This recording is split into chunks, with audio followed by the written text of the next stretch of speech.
Hey, what is up, everybody? This is Stevie Breach coming to you here today with week 5 of my YWC SmackDown Touchdown NFL picks.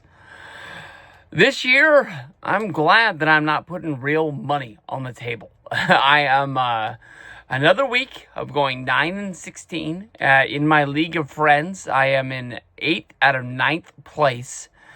Ross can't catch me because Ross forgot to pick week 2. And there's no way I can fall that far. I mean, I'm not saying I'm having the most horrible season of all time, but, finding myself 7 games out of first place after only 4 weeks in the NFL, I don't think I'm taking huge, chances here in big games. I'm not playing like, later in the year, you're taking like, just sort of like catch me games, just trying to get all caught up in all this. But this is going to be a very fun week of football. My San Francisco 49ers have the bad luck, I guess you can say, of playing Thursday night football, because it looks like we are going into this game even more hurt than we were last week. Last week, I honestly thought we were coming out of the funk. Brock Purdy came back. Juan Jennings came back. Ricky Pearsall played. We were kind of like trying to wave off the bad juju of Nick Bosa getting injured, but it looked like the team was starting to get healthy. And then, boom, news comes out today. None of those guys are playing. We got 2 injuries. We got rib injuries. We got knee injuries. We are just a banged-up, hurt football team. I'm not ready to wave the flag because we are 3-1 after 4 weeks. That's not, a bad football team's record. But we got to be careful. I mean, I'm already saying we're going into enemy territory tomorrow, and we're putting our troops out there to battle, and it's not looking good. But that's why we play the game. And it's going to be a huge defensive battle, but I'm not ready to pick the 49ers in this game as of right now. Maybe it's because the news is so fresh.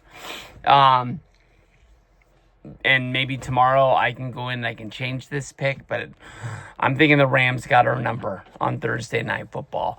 When we flip over to Sunday, don't forget we're going to be having an early morning game.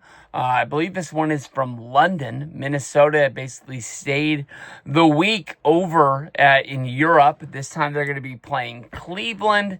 Cleveland has a bunch of news coming out of it right now because they went to Mr. Sanders, the number 3 quarterback, on the depth chart for the Browns, and we're kind of like asking him what is his thoughts of not moving up the quarterback chart after Joe Flacco was told that he's not going to be starting for the Browns. They're going to be moving the quarterback, I honestly don't know his name, into play that they took in the 3rd round.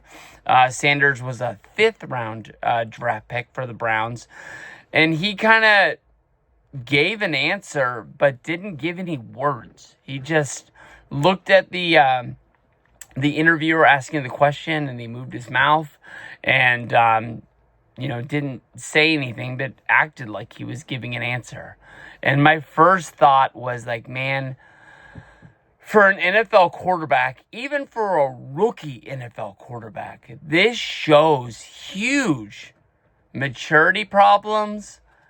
I mean, I'm not even a member of the Browns. I'm not a quarterback, but I can think of how I would have answered that question. You just say you're excited for the quarterback room, that they're getting a shot. You got to remember that they're also sharing the room with I think Kenny Pickett is on that Browns team, and Deshaun Watson is somewhere in the Browns organization. I don't know what's going on with that, but I mean, you got to be excited that a rookie is coming in and taking snaps, and it means that he's moving up the depth chart and he's getting ready for his moment whenever it should come. But you're excited for Browns football, and a win for the Browns is a win for me. Easy answer of saying a whole lot of nothing, but it gets you out of the limelight of a reporter going to you knowing that it's going to be a story when you pull a stunt like this.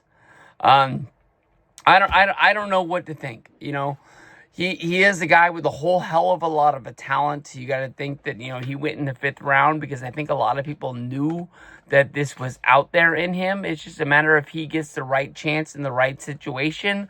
The story has been out there that I think Baltimore wanted to take him in the 2nd or 3rd round, and he asked Baltimore not to take him because he didn't want to play behind Lamar Jackson.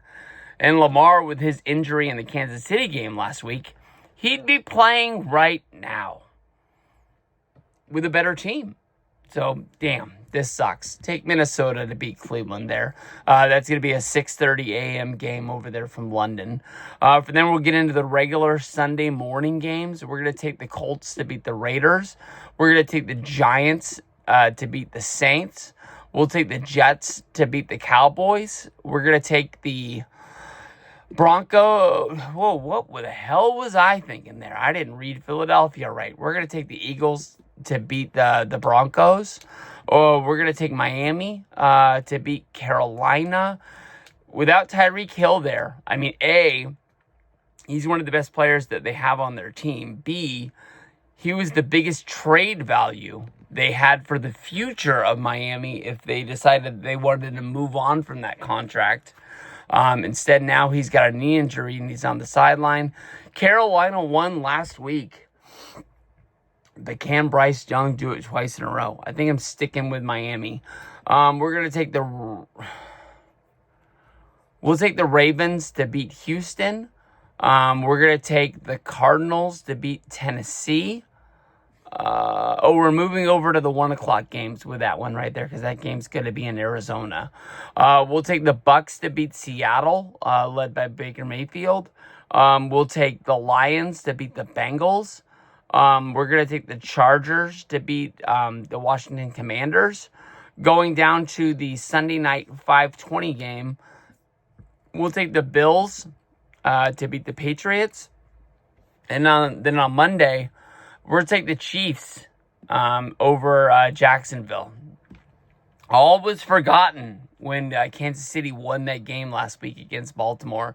It was like their record was forgiven, and it was off to the races from there. Once Kansas City got their first win, I know that there were going to be no looking back on what had happened in the early weeks of the season.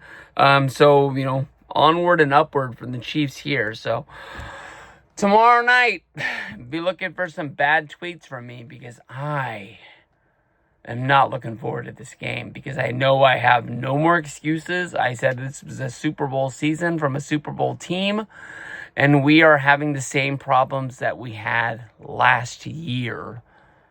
Injury after injury after injury, taking our star players off of the team. So, we'll see what the Rams and 49ers has to offer.